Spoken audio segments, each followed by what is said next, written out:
নববর্ষ উপলক্ষে ঢাকার দোহারে উপজেলা স্বেচ্ছাসেবক দলের আয়োজনে বর্ণাঢ্য র্যালি ও আনন্দ মিছিল অনুষ্ঠিত হয়েছে।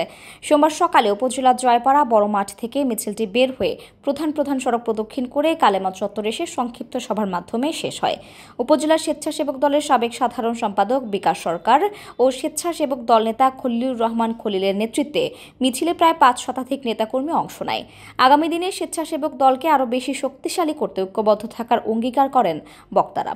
এ সময় উপস্থিত ছিলেন ঢাকা জেলা স্বেচ্ছাসেবক দলের যুগ্ম আহ্বায়ক জিলুর রহমান, সদস্য ওয়াজেদ আলী খান, উপজেলা স্বেচ্ছাসেবক দলের যুগ্ম আহ্বায়ক রমজান খান, হারুন ব্যাপারী, নজরুল ইসলাম, ইসাক হোসেন, শফিকুল ইসলাম, মোহাম্মদ মাসুদ, বাবুল শিকদার, মুক্তার হোসেন, মোহাম্মদ লিটন, মোহাম্মদ সোহাগ, বশির আহমেদ, মনসুর হোসেন, ফরিদ মোল্লা, কামাল হোসেন সহ উপজেলার অন্যান্য ইউনিয়নের নেতাকর্মীরা উপস্থিত ছিলেন।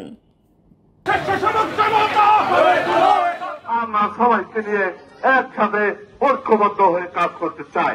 নববর্ষের দিনে আমি সবাইকে বলতে চাই যে আমরা আগামী দিনে এই দোহারে স্বেচ্ছাসেবক দল সবাই মিলে এমন একটি সুসংগঠিত দল আমরা হব।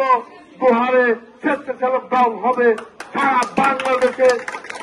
দোহারের এই স্বেচ্ছাসেবক দল আবু আসফাক খন্দকারের ব্যাংক কার্ড, স্বেচ্ছাসেবক দল তারেক রহমানের ব্যাংক কার্ড।